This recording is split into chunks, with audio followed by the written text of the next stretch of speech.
साहेब आज नाशिकमध्ये आलेले आहात। हां, अत्यंत जवळच्या सहकार्याचं मुलीचं लग्न आहे आणि त्याच लग्नाला तुमचे जुने सहकारी उपमुख्यमंत्री एकनाथ शिंदे देखील लग्नाला येत आहेत। हे पारिवारिक संबंध म्हणायचे की काही मॅरेज हे काय हा काय राष्ट्रीय विषय आहे का?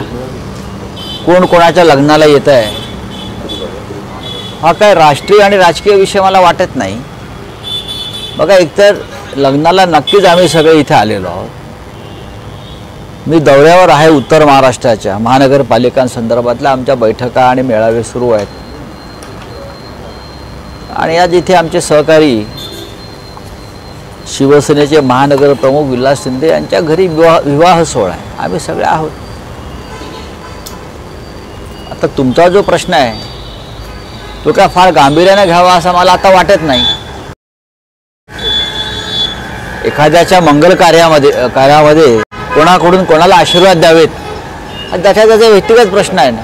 हे मंगल कार्य आहे एवढंच मी म्हणतो। त्याच्यामुळे मंगलमय लोकांनी अशा कार्याला यायचं असतं। तर त्यांनी कोणाला बोलवलं मला माहीत नाही। हां, स्थानिक स्वराज्य संस्थांसाठी प्रभाग रचना पूर्ण करा असं निवडणूक आयोगाने राज्य सरकारला सुचवलेलं आहे। काय निवडणुकांचे पडघम लवकरच वाचतील असं नक्कीच वाचतील। सर्वोच्च न्यायालयानं जी काय मुदत दिलेली आहे सरकारला त्या चौकटीत राहून महाराष्ट्रातल्या 27 महानगरपालिकांची तयारी निवडणुकांची सरकारला करावीच लागेल आणि त्या दृष्टीनं सगळेच कामाला सुद्धा लागलेलं आहे। 3-3.5 वर्ष महापालिका प्रशासकांच्या माध्यमातून लुटल्या जात आहेत, अक्षरशः लुटल्या जात आहेत। आयुक्तांच्या खांद्यावर बंदूक ठेवून टेंडरबाजी, भ्रष्टाचार, घोटाळे, शहरांची अवस्था बघा ना तुम्ही काय आहे। महानगरपालिका हे जनतेचे नगरसेवक किंवा लोकप्रतिनिधी यांच्या माध्यमातून कामं करणारी संस्था आहे, स्थानिक स्वराज्य संस्था। तुम्ही तिथेही 3 वर्ष 3.5 वर्ष निवडणुका होऊ दिल्या नाहीत, त्याला काय म्हणायचं? लोकशाहीची ही कुठली तऱ्हा की लोकांना नगरसेवकच द्यायचे नाहीत, त्यांच्या रोजच्या ज्या गरजा आहेत दिवाबत्ती, पाणी, आरोग्य, शिक्षण, रस्ते, साफसफाई त्याही तुम्ही होऊ द्यायच्या नाहीत का? तर राजकारण। आणि शेवटी तुम्हाला मग सर्वोच्च न्यायालयानं खडेबोल सुनावले आणि त्यानंतर तुम्ही आता त्या तयारीला लागलेला आहात। आता नाशिकमध्ये सुद्धा तुम्ही अवस्था बघा शहराची, पाण्याची, रस्त्यांची, स्वच्छतेची। नाशिकसारख्या शहरामध्ये मुख्यमंत्री येऊन कुंभमेळ्याची तयारी करतायत पुढल्या, पण आज जो काय कचरपट्टी झालेली आहे नाशिकची, खड्डे बघा रस्त्यावर, एका पावसात पाणी कसं तुमच्या रस्त्यावर पहा ना तुम्ही। ते मुख्यमंत्री दत्तक घेतलेलं शहर आहे ना तुमचं, हे दत्तक घेतलेलं शहर आहे, त्याचे तुम्ही अनाथ आश्रम करून टाकलात। काय करताय तुम्ही? 2 दिवस आपण शहरामध्ये आहात मुख्यमंत्री महोदय, एकदा रात्री गाडी काढा आणि या शहरामध्ये फिरा। वाटल्यास प्रत्येक पक्षाचे 2-2 माजी नगरसेवक घ्या, तुमचेही घ्या, आमचेही घ्या आणि त्यांच्याकडून तुम्ही हे शहर समजून घ्या नाशिक। मग कळेल की 3 वर्षामध्ये या शहराची नाही तर प्रत्येक शहराची 27 महानगरपालिकांच्या हद्दींची कशी वाट लागली आहे। मधल्या काळामध्ये अवकाळी पाऊस मोठ्या प्रमाणात झाला राज्यात। हां, कृषी मंत्री ज्यावेळेला दौरा करत होते त्यावेळेला अनेक वादग्रस्त वक्तव्य कृषी मंत्र्यांनी केलं। अजितदादा म्हणतायत की आता तुमचे हे वक्तव्य बघा, अशा प्रकारचे सगळेच मंत्री त्यांच्या कॅबिनेटमध्ये ज्यांना हे राज्य समजलेलं नाही, राज्याचे प्रश्न समजलेले नाही, आता आडातच नाही तर पोहरामध्ये कुठून येणार? या राज्याच्या दोन्ही उपमुख्यमंत्र्यांना किती गांभीर्य आहे लोकांच्या प्रश्नाविषयी? या राज्याच्या मुख्यमंत्र्यांना किती गांभीर्य आहे लोकांच्या प्रश्नाविषयी, राज्याच्या प्रश्नाविषयी? याचं एकदा त्यांचं चिंतन बैठक घेणं त्यांची गरजेचं आहे। मला सांगा, एकनाथ शिंदेंना राज्याच्या प्रश्नाविषयी किती गांभीर्य आहे? राज्याच्या कोणत्या प्रश्नांवर समस्यांवर हे महाशय गांभीर्याने त्यांनी काम केलं आहे. टेंडर, ठेकेदारांकडून पैसे गोळा करणं, लोकांना पैसे वाटणं, पक्ष फोडणं. अजित पवार ही तेच करतायत, एकनाथ शिंदे तेच करतायत आणि राज्याचे मुख्यमंत्री सुद्धा तेच करतायत.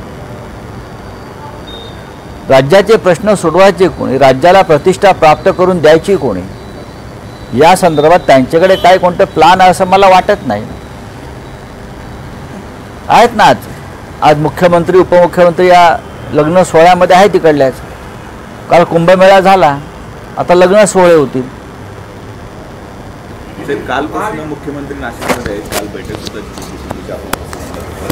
6,500 कोटींचे टेंडर काढलेले आहेत. आणखी विकास मोठ्या प्रमाणात 6,500 कोटीपैकी किती हजार कोटीचे प्रत्यक्ष काम होणार आहे. कुंभमेळा, या कुंभमेळ्यात 10 ते 15,000 कोटीचा खुर्दा ओढणार आहे.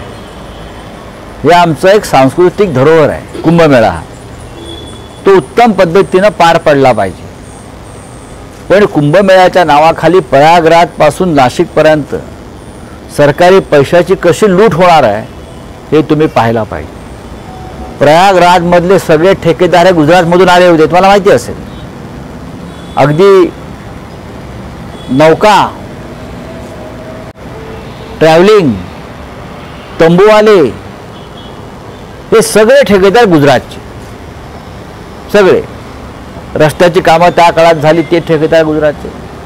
नाशिकच्या कुंभमेळ्यामध्ये सुद्धा याच्यापेक्षा वेगळं होईल असं मला वाटत नाही.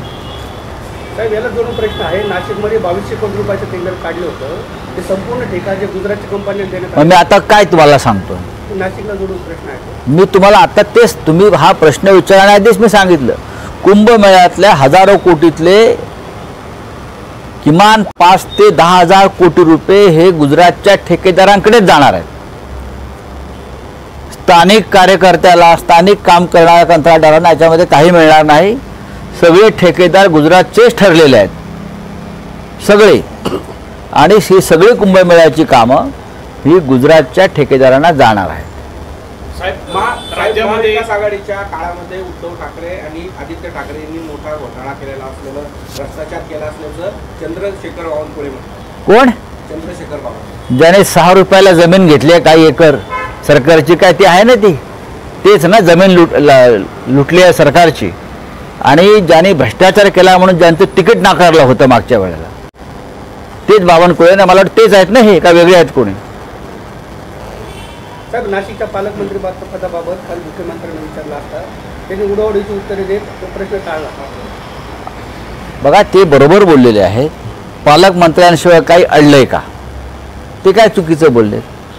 मुळात सरकार, या राज्याचे मंत्रिमंडळ आहे, त्यांच्याशिवायच काय अडलेलं नाहीये. मंत्री कामच करत नाहीये. मुख्यमंत्री नसले तरी पण राज्य चालत आहे. पण नाशिकवर झालं नाही का?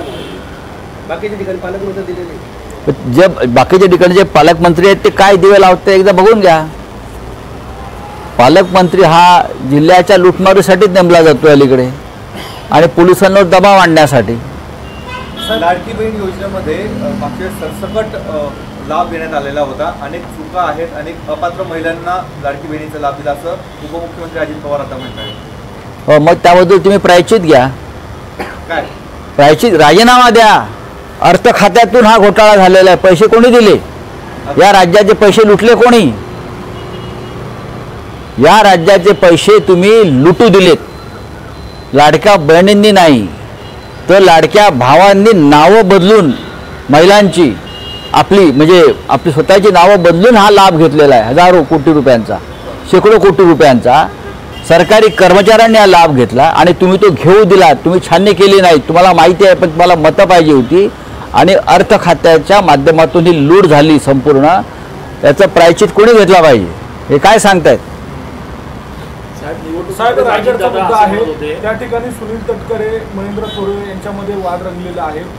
जरी टीका केली जाते सुनील तटकरे भ्रष्टाचार केलेला. तुमचं काय म्हणणं आहे याच्यावरती मी मत व्यक्त करावं? त्या पालकमंत्री पदावरनं हा सगळा वाद रंगलेला. त्यांचे नेते इथे येणार आहेत ना आज. नेत्यांना विचारा प्रश्न हा. आम्ही कशा करता बोलायचं? साहेब, राज्यमंत्र्यांना अजूनही त्यांच्या अधिकाराचं वाटप हे करण्यात आले आहे. जवळपास 4-5. मग तुम्हाला काय वाटतं, कॅबिनेट मंत्र्यांना अधिकार आहेत का? विचारा. राज्यमंत्र्यांना नाही म्हणून तुम्ही प्रश्न विचारताय. या राज्याच्या कॅबिनेट मंत्र्यांना सुद्धा अधिकार नाही आहेत. म्हणजे तिकडे केंद्रात सुद्धा नाही आहेत आणि राज्यात सुद्धा नाही आहेत. चला, धन्यवाद. मुख्यमंत्री रोजगार निर्मिती योजनेअंतर्गत 5,500 कोटींचा घोटाळा झाला. 5,500. त्याच्यामध्ये शिंदे गटाचे राजेंद्र सोनवणे यांच्या समोर तर गुन्हा दाखल होऊ नये म्हणून शिंदे गटाकडून पोलिसांवर दबाव आणला जातो. यात नवीन काय? यात नवीन असं काहीच नाही आहे. यांच्या लोकांनी भ्रष्टाचार करायचा, घोटाळे करायचे. आणि खरं म्हणजे अंदाज समितीचे अध्यक्ष अर्जुन खोतकर त्यांच्या पीएच्या खोलीमध्ये 2 कोटी रुपये सापडले आणि हे 2 कोटी रुपये अंदाज समितीच्या चेअरमनला देण्यासाठी हा नजराणा आणला होता. तिथे कारवाई झाली नाही तर इथे काय होणार? जालिंदर सुपेकर यांनी 400हून अधिक शस्त्र परवाने दिले. मला माहिती नाही. चला, थँक्यू. साहेब एक प्रश्न. अमित शहा काल म्हणाले 26ला पश्चिम बंगालमध्ये भाजप निश्चितपणे जिंकेल. पश्चिम बंगालला ममता बॅनर्जींनी घुसखोरांचा अड्डा बनवलेला आहे. महाराष्ट्रातल्या सगळ्या ईव्हीएम तिकडे पाठवलेले आहेत. इथून कंटेनर भरून ज्या महाराष्ट्रात ज्या ईव्हीएम वापरल्या हजारो, त्या सगळ्या ईव्हीएम पश्चिम बंगालच्या निवडणुकांसाठी तिथे पाठवायची योजना इथे आहे.